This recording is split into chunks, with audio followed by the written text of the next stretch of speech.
Klaus Wehage is the co-author of the Wall Street Journal and national bestseller Global Class, a definitive playbook for successfully building and scaling global businesses. Through his extensive work in Silicon Valley, Klaus has educated, advised, and presented to over 2,000 executives from more than 50 countries, including senior leaders from prominent unicorns.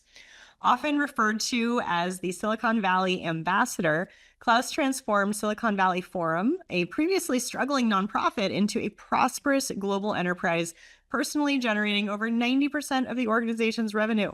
Currently, Klaus is developing Global Copilot, an innovative platform designed to automate market discovery, providing comprehensive support to companies from initial market research through execution.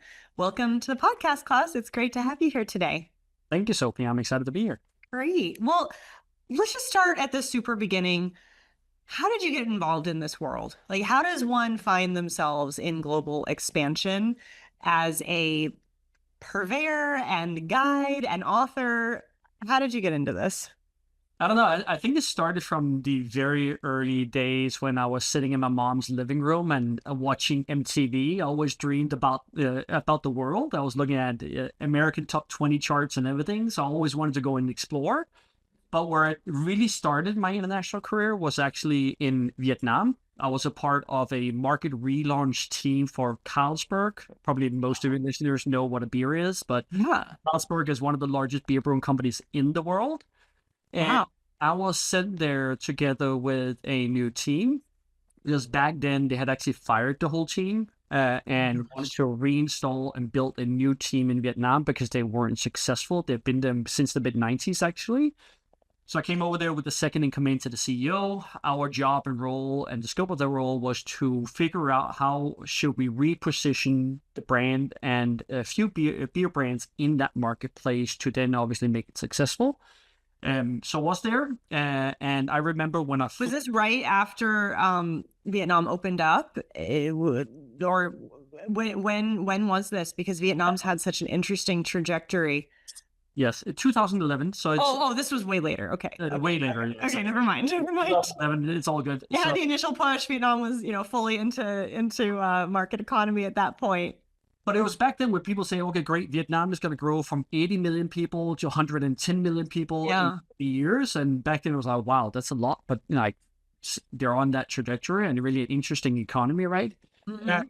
But then I flew back from Vietnam, and I remember I landed in the tarmac of Copenhagen Airport, where I'm from. I lived 5 minutes away from Copenhagen back in the day when I lived there. And I just remember I had this feeling in my belly that I wasn't supposed to be back. I needed to go out there in the world again. So I came to San Francisco originally in the very beginning to study. And then I very quickly came into work in the ecosystem through this nonprofit that you mentioned earlier. And then I was responsible for leading acceleration programs, educating founders on entrepreneurship. And that's sort of continuously where my work over many years. And saw a lot of the challenges when it comes to global scaling and expansion, both through my Carlsberg experience, but also from these early stage startup founder experiences that then led us to write the book Global Class that then got released a couple of years back. That's so cool. So I'll just briefly share that one of the most interesting flights I was ever on in my life was in 2004, traveling from Moscow, where I was studying, to Vietnam in December. And it was such an unreal experience being a college student from California, but it was fascinating. And I had a similar travel international bug bite me. I just love it. So I'm gonna throw a little bit of a strange story into the mix because I had that very same experience going from Vietnam through Moscow and then to Copenhagen. And a very different culture. Everybody with fur coats, going to the jungle and then drinking large amounts of vodka on the airplane. Absolutely. And the stewardesses was not happy at all. They were very angry and everything. I was like, what is this? Customer service was not, at a high level, I would say. But I flew with Aeroflot, the Russian. Yeah, me too. There you go. Exactly. There you go. Oh my gosh. Well, okay. So Carlsberg is a Danish beer company and they were expanding into Vietnam. So what does that have in common with global startups in tech trying to expand out and through San Francisco or other parts of the US and into the world? Sure. I think at its core, the methodology is the same in terms of how you would think about expansion, right? Because Okay. you need to do market discovery, you need to learn about the cultural nuances, the regulatory challenges, and everything. You need to understand the market in its context of customers and users, understanding how you would deliver and that product in the hands of consumers or reach them and everything. So if I just reflect back on my experience with Vietnam, part of our responsibility was to figure out what segment are we targeting? How do we communicate to that segment? How do we reach them? And this, back in the day, was, right when social media was on the rise, this up and coming young, drinking segment on the pathways, of course, but also how do you distribute these products in local stores in Vietnam? And just to give you a little bit of a context for Vietnam as a market, but back then, there was only small outlets in Vietnam, very, very small outlets. There's a limited, sort of shelving where you can place your products. So that was a constraint, right? There is the quality of water in that market. That was a big constraint to deliver quality tasting beer. But then even also the transportation in Vietnam was not well developed. So a lot of the roads weren't paved. So they were like bumpy, the rides, going from one place to another. So that affected the beer quality. And the fourth piece was a lot of small outlets stored the beer in the beating sun. That also affected the quality. So a lot of challenges, but you would also need to consider many of these as well in other markets. And whether you're a tech product or whether a physical product, the methodology would stay the same in our opinion. Okay. And so walk me through the traditional approach to globalization. I mean, that's literally what I was studying in 2004 in Moscow. I was an international relations major. I was also in Italy and Germany. Everybody only talked about what is globalization? We're becoming one world. Everybody's going to sell everything everywhere. And the world's taken a different course over the last 20 years. But what was the approach back then? And why does that no longer work? Right. I'll maybe explain this more simplistically, right? But back in the day, you had this idea you wanted to go into the world, and you may had a few hypotheses and idea of what markets to go to. And sort of the classical approach was to say, great, I'm going to send an expat into this market and go figure things out, essentially. With very limited data, limited insights, etc., that then led them to struggling a lot with the expansion because they had no context, no understanding, and so forth. They led with a lot of biases. So one, the expat didn't have that local context and didn't understand the local nuances. And when they then started to figure it out and understand, then the headquarter would not understand that piece because they had already, had an idea on how to be successful in that market. And how do you deal with those like complexities once that starts to happen is really, really difficult. So oftentimes there is a sort of a push and pull happening a little bit between that local market and the headquarter. The local market wants to do certain things to be successful and find product market fit. And the headquarter wants to maintain control and dictate a little bit what that strategy should be. And then oftentimes the expansion would fail. Now, in today's world, things are much more competitive in all aspects, right? If you just look again at Carlsberg in Vietnam back then, competition was relatively low. There was a few local beer brands and then a few international beer brands. That has completely changed now 15 or 14 years later, where there's so much competitiveness. And with that increased competitiveness, it is incumbent on you on understanding the market as best as possible to figure out where are the white space opportunities to differentiate your product in that marketplace. And that is a little bit different. The difference, I would say. So what we try to do in general when we work with companies and also with the software that we're building is help to accelerate that comprehension of the market so they can be better positioned to expand and succeed in that market, essentially. And so that is a little bit the difference. You have to do a lot more work on front to really be set up for success, in our opinion, in markets. And you also have this additional concept of a global class company. How do you define that? Yeah, sure. So there's different elements of that, right? One, there is more of a mindset and view of thinking about global business. There's a way of thinking about talent. There's a way of thinking about the headquarters role in that context as well. And then there's a little bit more the tactical and strategic approach in terms of localizing versus not, essentially. So let me just kind of walk you through it. So we view a global class mindset to be an organization that thinks global, if not early, in the very beginning, but at least later, really looking it through that lens, because that will impact the way you build your product, your team, your culture, and your processes. That will then enable that scaling, right? A global class company would also look at talent from a much more decentralized standpoint, right? Talent wherever they happen to be, but also utilizing that talent with, for their local expertise, right? If you have international talent, you can then tap into other markets because they have experiences that may be from there as well. When you then build a much more internationally minded organization, that naturally also becomes much more of an enabler and supporter of new markets. Because obviously they have that empathy, they have the understanding that things are different. So it'll change a little bit the dynamics inside the organization.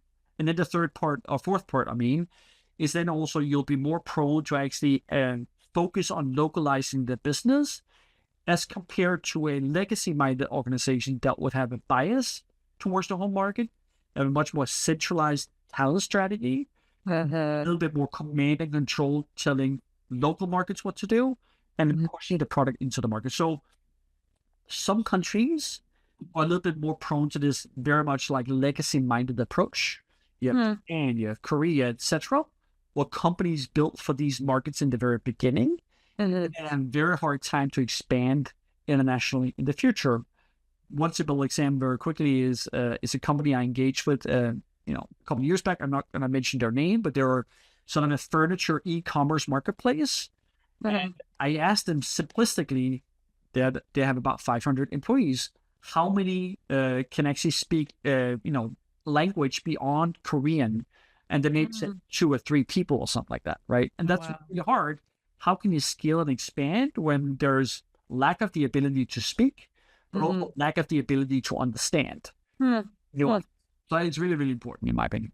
So I work with a lot of European founders that really want to grow beyond Series A, and they need to raise funding to do so. So they are interested in the US market because of the access to venture capital here and talent and all of that. But also, in order to become eligible for larger rounds of funding, they need to show that valuation and that growth potential. So they're also really excited about accessing the US market.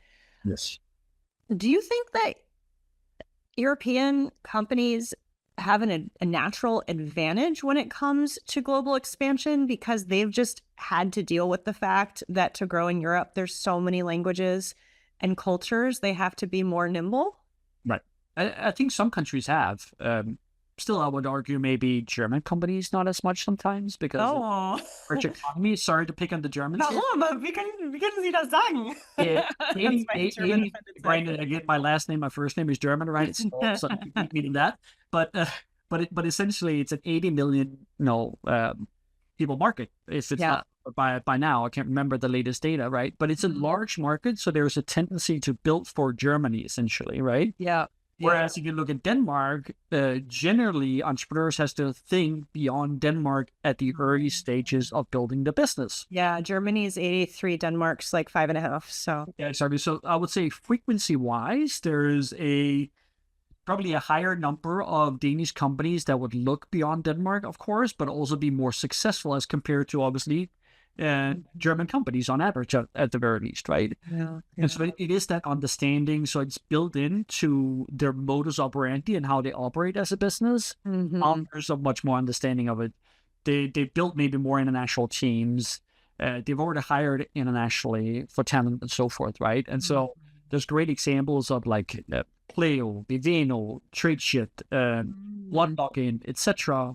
Danish tech companies that's been able to expand and scale beyond Denmark. Sendesk, of course, as well, who came over at the early stages of building the business, right? But yeah, absolutely. I think there's depending on the market size, oftentimes that would dictate a little bit their ability to understand that there are differences in other markets as well. One of the other topics that you discuss is the concept of an intrapreneur. Absolutely. Who is that? How do you get one? Yeah. How do you become one? Sure. So we did a lot of research, right? We interviewed 400 executives from the fastest growing companies in the world, everything from the head of international Zoom to the former VP of international at Apple to person that led product localization and international for Slack and so forth, right? And there was kind of this common traits and mindsets that we saw when it comes to leading and driving international business. One, they very much had that agile mindset. They're very iterative and resilient and growth focused as leaders, right? Two, they were also exceptional communicators and had the ability to navigate bureaucracy and resistance within the organization to get that buy-in as well, what we call company mindset. And then three, they also had that culture mindset, understood how to navigate, new environments, but even also the company as well that would have, obviously, there would be cultural nuances to navigate within there as well. And so they had these very unique skill sets to do that. And so we often mention a couple of examples. Why they developed this mindset is because they had formative experiences. So if you take the former VP of International, Abe Smith, he was an English teacher in a rural fishing village in Japan. Troy Malone, who led international at Evernote, he was a missionary in Korea for 2 years to learn Korean. Wow. And then there was Catherine Himes, who were the first international intern in Baidu, China. Wow. First international intern. So obviously had to navigate a lot of challenges culturally, right? Yeah. And that builds flexibility into someone that is leading these efforts, that has that empathy and understanding that's really, really key to succeed in international markets. Wow. And I suppose that can happen for a lot of reasons. That could happen from parents who move you around the world for their jobs, or having a propensity to love languages, or Absolutely. I can relate to some of these things.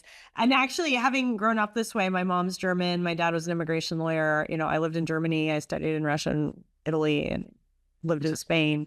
I love this, but also it was extremely uncomfortable when I had my first experience immersing in fourth grade in Germany with no prior context or German language ability, but I had to figure it out. And then I sort of got an affinity for doing that sort of a thing. It's fun for the right personality. Yeah. Again, my were looking through the TV screen in the very beginning. Right. Wanted to travel internationally. My parents were sort of really afforded me that opportunity because they didn't have a lot of money back then, right?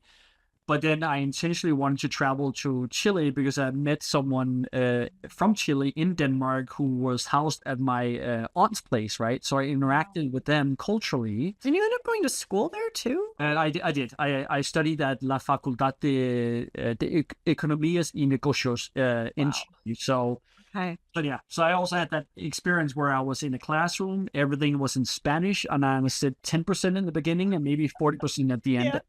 So yes, absolutely. Wow. So does the organization need to already have one of these people, or can it hire somebody to do this job? I think in general it should be fostered throughout the organization, right? Because it's not just having one to lead expansion and growth. It's also to build that talent base that has that understanding as well. Because it's going back to my earlier point, right? You have someone driving execution in a market, but then you also have the organization that needs to enable that team as well. Right. So even if not everybody is literally moving to a country on the other side of the world, having that skill set, being able to communicate with the person there and have that understanding of oh, they're localizing, there's different cultural norms, there's bureaucracy, we need to be agile because our unidimensional strategy won't work there. You need people who can Yes. How do we activate a Korean engineer that's gone through entire school in Korea and at KAIST, doesn't speak English, haven't really traveled much beyond Korea? How do you get that person to prioritize the feature or whatever you need to get developed as compared to what is day to day at the headquarters that's being demanded of that person, right? So you need to get people to buy into what you're doing locally. And typically those that have a little bit more of a passion and motivation for these things would do it more. Yeah. So and then how you mentioned how companies are incentivized to have well, growth, but efficiency, standardization, predictability, scalability. So, how are companies supposed to navigate this and balance Sure. their needs plus the localized needs? Obviously, that is an internal like navigation as an organization, right? It may be they want to standardize certain things in relation to the product. Uh, Maybe they want to standardize the way they price things that will influence mhm, the customers that they could then sell into. There'll be different, areas within sort of the business model that they would have to navigate where they put up guardrails to make sure they have standardization so they can scale, right? mhm, But the way that we talk about it is in terms of managing complexity. And mm, so in the book, we talk a lot about like localization, right? And we build this like tool that we call the localization premium analysis, mm, where if you imagine like 6 categories, there's sales, there's marketing, there's product, there's mhm, administrative side, which is like transfer pricing, IP, like compliance, and all these different things, to organizational like premium. How do you manage that team and organizational structures, mhm, infrastructure, right? These are like the 6 categories we have in this mhm, framework. In the middle, you have what made you successful, let's say in Germany, but then you have to deviate away and localize that business mhm. essentially. So that's the way we help leaders communicate the reality of the work that needs to be done in a selected market or market you consider. Mhm. So you then can have a conversation around, okay, what are the guardrails that we want to put up here? What do Mm. we allow for here in terms of localization? Because some things may take a lot of work. It may Yeah. be too taxing for the organization, right? And it may be a technical issue. It may be a product issue. It may be the way you sell into the market and all that stuff. Yeah.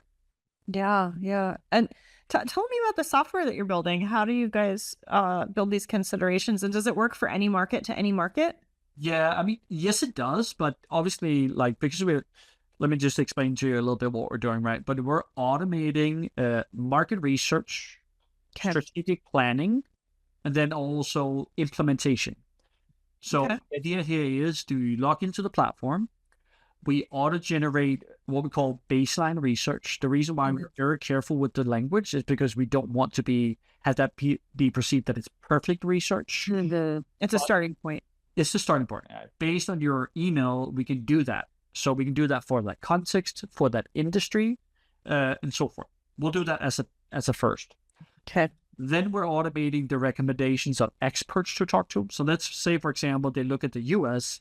Then Alcon Law pops up as an immigration expert, as an example, and so forth. So we would tie the context of the research together with who to talk to Yeah. then validate the research. So this is what we call the market discovery part of it.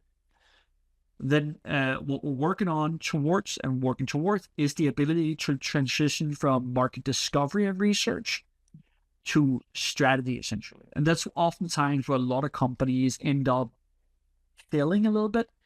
Is how do Mm, you make that research relevant for mhm, strategic decisions? mhm. Oftentimes, I see a lot of companies just gathering generic market research at a very high level.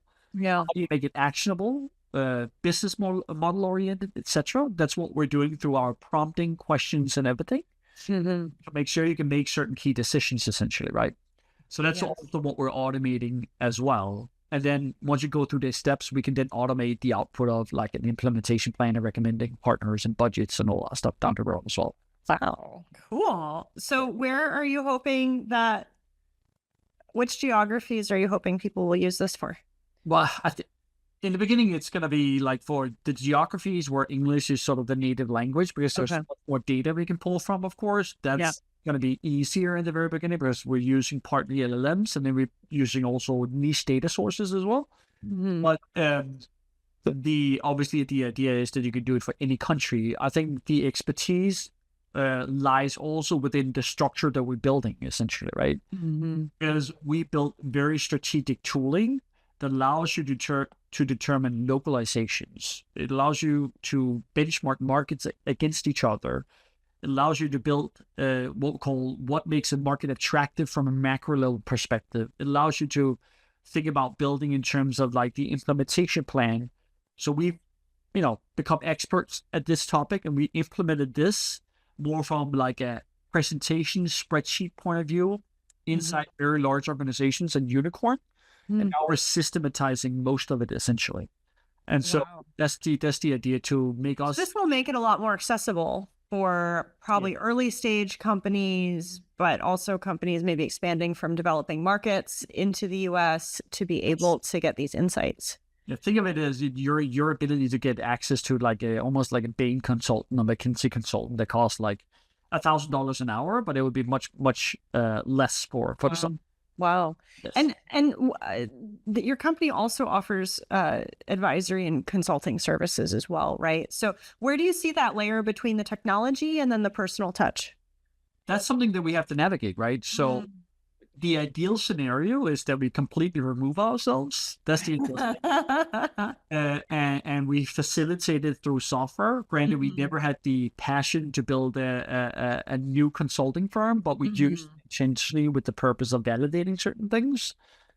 So hopefully we can remove ourselves as much as possible, but maybe obviously we could go and talk and present and do a few workshops to nurture clients and all that stuff. I think we'll always have to do that. But, sitting and writing a market report and building these slides and all that stuff. Probably not the best use of your time. No, exactly. That's great. 100%. What are some of the biggest mistakes that you find that companies make when entering new markets? There's a myriad, right? There is the wrong mindset, hiring people with the wrong mindset. That's one, of course. You take someone from your headquarters that doesn't have international experience at all. That's Well, I think, what I see from an immigration perspective is you have the technical expert who built the product and knows how to sell it B2B into the enterprises in the local market. Yes. So they have the knowledge and they can implement it and they can troubleshoot it. You want to send that person, right? Right. Absolutely. That's of course, it's really important that that person has sort of the right thinking around international. Okay. Right? Because one thing is that person has the expertise of that product, but if that person is not willing to adapt and learn, then you have an issue, right? Yeah. That's the key point that I want to make. I've seen I think it's Falcon.io, a Danish tech company, came over to hire the VP. They took the VP of sales in Denmark, planted it in New York. Absolutely, utterly failed, because that person didn't really understand the US as a market. Yeah. The network weren't able to identify how to differentiate in the marketplace, and then he got sent home and to hire someone new, right? So you got to be careful with just leading with someone that is currently in market. But I would say at the early stages, my recommendation always is, if you have multiple founders, bring a founder over to the. Okay, I was actually going to be my next question. What if a founder wants to go? The reason why I recommend a founder to at a minimum be very actively involved is because, to the point I made a little bit earlier, when you expand to new markets, you have to change some aspect of the business. It's almost. And so who can make those real decisions to maybe make a little bit harder decisions of things that would have to change? It's a founder versus someone that maybe is a little bit lower level. That person would then have to compete against company priorities. And if you don't have the ambassador or the evangelist of a founder, it's going to be really, really hard to adapt and change and make that iteration quickly. So, and by necessity, a founder in that position would have had to have a clear vision, but would have failed a lot and is probably used to pivoting at this point. So they're already trained to be culturally nimble in a way. Absolutely. So recommend, if you can, have one of the co-founders to lead these efforts, right? So great. Any other big mistakes? I think another mistake is actually not preparing the organization for international growth. And so part of what not just like you make a decision and you send somebody. No, exactly. Okay. I think that is not good, because again, to the point earlier, is that you have to activate the company, right? And to the point of you need to adapt and localize, you need that support. So we're responsible for supporting in these aspects of product localization, or it's marketing enablement, or whatever that is. Mm-hmm. You got to make sure you have that accountability set in already when you expand. Otherwise, that person or that team that drives expansion, they're going to be slowed down. And when you expand in a market, you need to move with the speed needed, right? So you got to make sure you set up the accountability structures and everything, but also how do you communicate as well? How do you do that with speed and attention? I think that's one piece that is also key. And who makes the decisions as well? Who has the decision rights on certain things versus others? That's also very important as well. Interesting. Okay. And you said you conducted over 250 interviews to write the book? Technically over 400. If you count also with the Korean version and the Vietnamese version as well. Yeah. 400, yes, absolutely. Oh my gosh. Okay. Across all those interviews, because you had already lived in Vietnam and gone through this the hard way yourself, what did you learn from the interview process that changed your perspective? Obviously a lot of things because we wrote a whole book, right? But maybe I'll highlight just a conversation that led into a bigger thing as a concept for the book, right? But I remember when we spoke to Paul Williamson, who was back then head of like sales at Plaid, Plaid, Plaid. The fintech integrator thing. Yeah, and I think we asked him something along the lines of, how do you look at new markets? Through what lens? And he leaned into product localization. Then the way he talked about it was, I look at it in terms of how much we would need to deviate from the product, right? And then Aaron and myself, when we were writing the book, we were like, that's very specific, functional, area oriented. Yeah. And there got to be a lot more to that. And obviously, Aaron teaches entrepreneurship, talking about business model. I've been teaching entrepreneurs about that. There got to be a different way to kind of look at it, or at least contextualize it, visualize it. That led us to build that spider chart, the localization premium analysis, because that includes product, but then also other aspects of the business model and operating model as well. Yeah. And so that small comment led to a lot of things in terms of the book and the frameworks that we have today as well, because everything is embedded around that, essentially. And that's such a clear visual roadmap then you would have at your... Exactly. And then when we started to kind of use this tooling from a consultancy perspective, it even also gave us more sort of aha experiences, was that when we were doing this work with unicorn companies, leading neobank and leading point of sale system technology company and so forth, without mentioning their name, is when we shared these tooling and the visualizations, it was quickly socialized within the team, both from a C-suite perspective, but also the operational layer, to help contextualize and communicate, okay, great, these are some of the insights from the work that we're doing. So it just distilled, instead of you sending a 100-page report, like nobody's going to read that. But how do you then give 3 bullet points and a visualization to get people's buy-in? Much more effective. Yeah.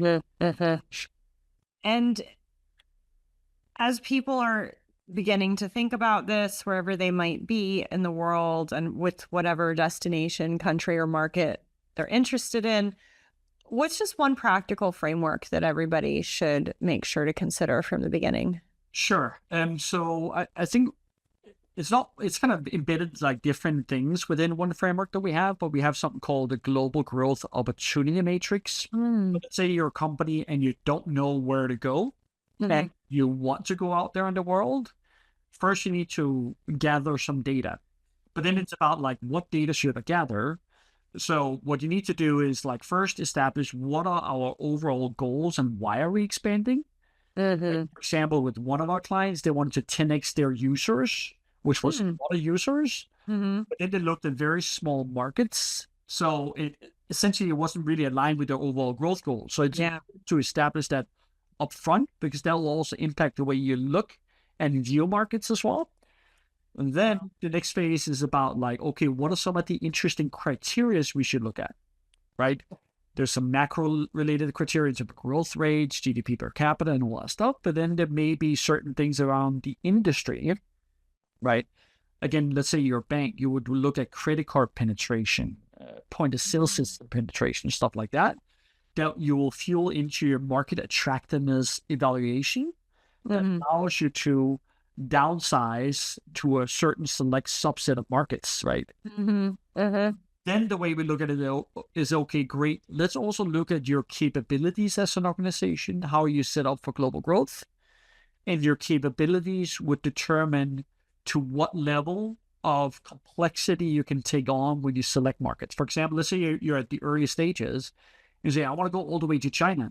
It's very likely a very complex effort that requires a lot of localizations and understanding, etc. So if you haven't really gone through that experience before, you may likely shouldn't take that, right? So you got to control a little bit that in the beginning. Select markets where you exercise that muscle and understand how to operate and expand. And then later you can take on more complex markets. So that's a little bit the way we view it from a internationalization standpoint. So so I've been thinking throughout this podcast that there's a lot of differences between traditional companies and startups, but of course that's not the only way to slice and dice the world. So I'm curious how the opportunities and the strategies might change. For example, well, first of all, just a technology startup versus some sort of traditional business. What are the general differences they might have? So there might be a difference in terms of how complex it is. If you're a software business, it's oftentimes perceived to be less complex, of course, because it's not a physical product. You're moving from A to B.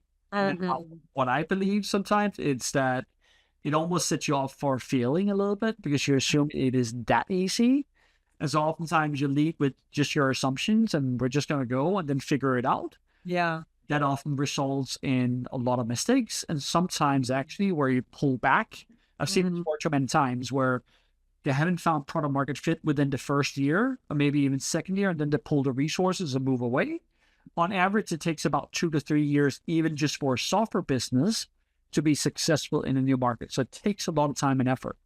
Wow. That's why aligning up front is absolutely key. Wow. Because if you're not aligned about, okay, the timeline, the efforts, the resources, right, predictably at the very least, then you're likely going to be failing down the road. And how about for startups, they also just talk about the difference between atoms versus bits. So let's just assume one country is either selling a physical good and there are tariff issues potentially, or they're considering manufacturing and whether to set up infrastructure for that. Absolutely. How do those tend to play out, distinct from each other and distinct from the atoms with the software? Obviously, that's where it becomes very complex when you have physical product, right? Because then you have to figure out, okay, great, do we set up that manufacturing in that country or in another country? And what does that mean in terms of taxation, prices, and all that stuff? It's a very complex effort. And setting up a manufacturing facility takes a long time as well. So it requires a lot of planning, right? For example, again, at Carlsberg is like, great, how do we enter into Vietnam with our products? Oh, great. We can either set up our own manufacturing, but are we allowed to do that from a regulation standpoint? Do we need to buy like a brewery? Oh, back then it was very, very hard because the government were owning breweries as well. So getting up to 51% of ownership where you can make decisions locally and for that brewery was really, really, really hard. Wow. So you have to sort of like lobby your way through. So it can be very, very complex, and your timeline is dictated by certain regulation in that marketplace, right? So very complex is what I would say. And what on those lines, people are looking at the U.S. market, and there's a political push for onshoring and bringing back manufacturing here. If a global company is interested in doing some sort of manufacturing in the United States, what are some considerations they might need to be thinking about? Wow, that's a very big topic. I haven't really studied the surprise pop quiz, random question at the end. that is obviously the thing about it is it's a moving target all the time. Yeah. So it's really, really and hard. A lot of people seem to just be waiting. Yeah, exactly. For more information. But that's the issue, right? That is what like stalls a market right now is like people are just waiting to make decisions, not actualizing on And those. so for the people who do have the framework identified, it's probably an amazing opportunity to jump before the others do if they're confident and that they have a plan, right? Absolutely. So it can also be, if you're prepared, you have that competitive edge to actually go Right. early as compared to other competitors, of course. Yeah. So if you're willing to absorb that uncertainty as a business and, go ahead. Yes. So But so part of this is how risk averse are you? That's yes, a major factor. absolutely. Because there's different types of risk. There's political risk, there's financial risk, there's all kinds of risk that you would need to assess as a business. Right. And it depends on your comfort level. Yeah. And then in startups, there's another line of thought that's like, well, this company is taking product risk versus that company is taking market risk. So they're always trying to disrupt something, and some are inventing new technologies and some are just trying to conquer the entire market. For a new startup planning some sort of global expansion, do their strategies matter? Like it seems that if you've invented something brand new and it's only in one country and it's the only thing that does that thing, that seems like a tremendous expansion opportunity, right?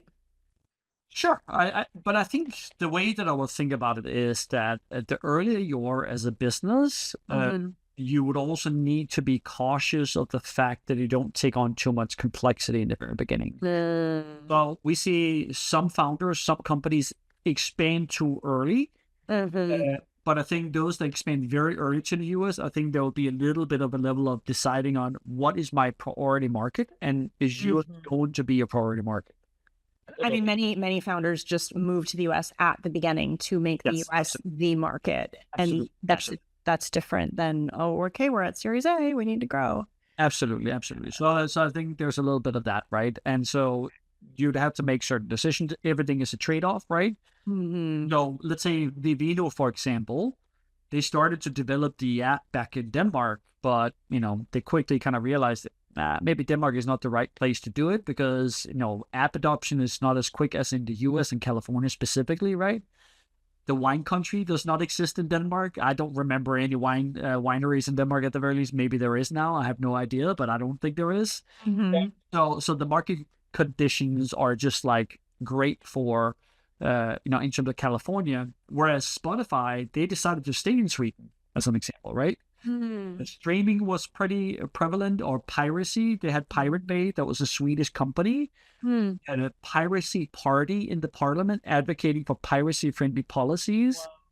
The music labels, because of ABBA and so forth, that they could partner with and test things out and validate the business model in Sweden.